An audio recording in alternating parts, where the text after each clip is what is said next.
You know, when you think about America's highway system, you probably picture this incredible web of roads that connects all of us. It's all about freedom, the open road, commerce. But for some people, it's also a place of unbelievable danger. It's a hunting ground, hiding right there in plain sight. And we're about to dive into one corner of that darkness. Millions of people are out on those roads every single day. But underneath all that noise, that constant hum of traffic, there's a much darker truth. For some travelers, the journey just stops, and their stories get swallowed up by those long, anonymous stretches of interstate. So today, we're going to look at one single tragic case that basically blew the lid off of a terrifying pattern. A case that forced law enforcement to look at the nation's highways in a totally new way, not just as roads for getting from A to B, but as corridors for committing the perfect crime. Okay, so our story kicks off like so many of these do, with a grim discovery on the side of a major American artery, Interstate 40.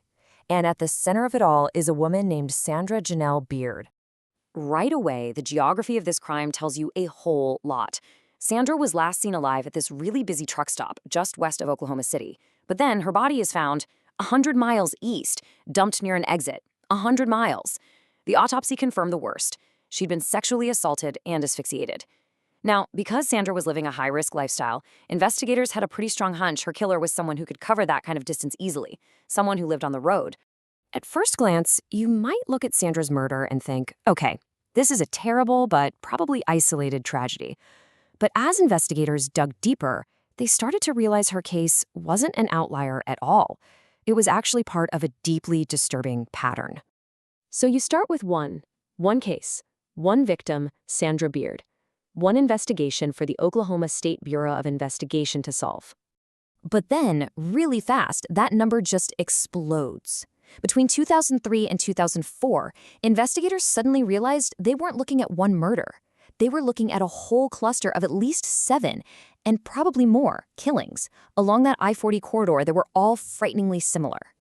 And when you lay out the details, the pattern is just chilling. The victims? They were all vulnerable women, many of them transients or involved in sex work. Where were they picked up? Always at truck stops right off I-40. The method? Consistently strangulation.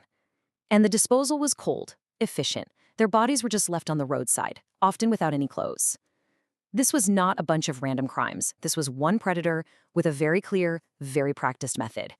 So, once they had this pattern locked down, the hunt wasn't just for a killer. It was for someone whose life, whose job, fit this terrifying profile.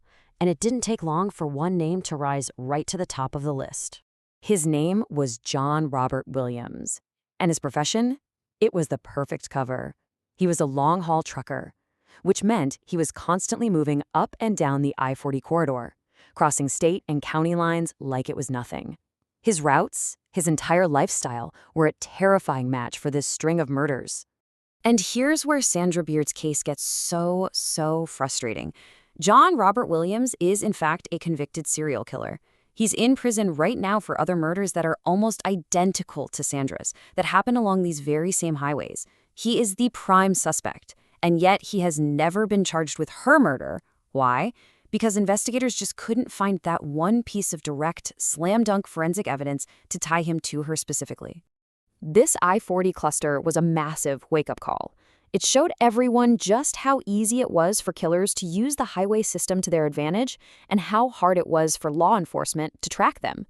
This whole thing led to a brand new way of thinking and a new federal program.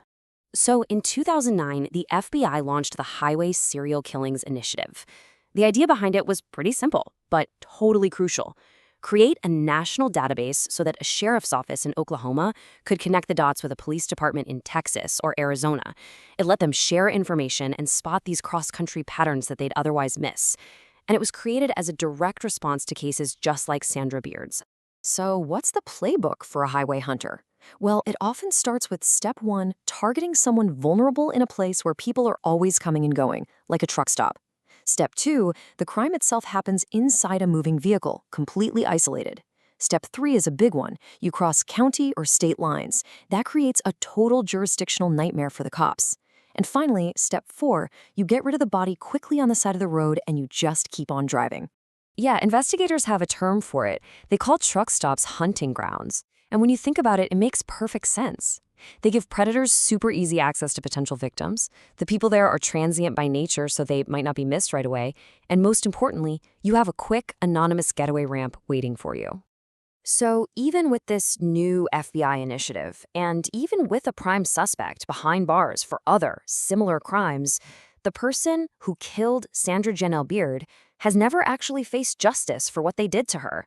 And the reasons her case went cold are the exact same problems that plague so many of these highway murder cases. The roadblocks here are just massive. There's never been public confirmation of a DNA match to John Williams in her case. Not a single person has ever come forward to say they saw her get into a vehicle. The fact that she was picked up in one place and dumped in another created confusion for investigators from day one. And really, it's the transient nature of everybody involved, the victim, any potential witnesses, and the killer himself, that makes a case like this so incredibly tough to solve. But cold does not mean closed. Not at all. Her case is still very much active. And you have to remember, with all the advances in forensic tech, some tiny detail from 20 years ago could suddenly become the key that unlocks this whole thing. If anyone out there knows anything, the OSBI is who you need to call. And that really brings us to the final chilling question here.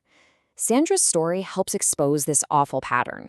But that FBI database we talked about, it holds information on hundreds of unsolved murders with eerily similar details. And it just forces you to ask, along all those vast, lonely miles of America's highways, how many other victims are still out there, just waiting for their stories to finally be told?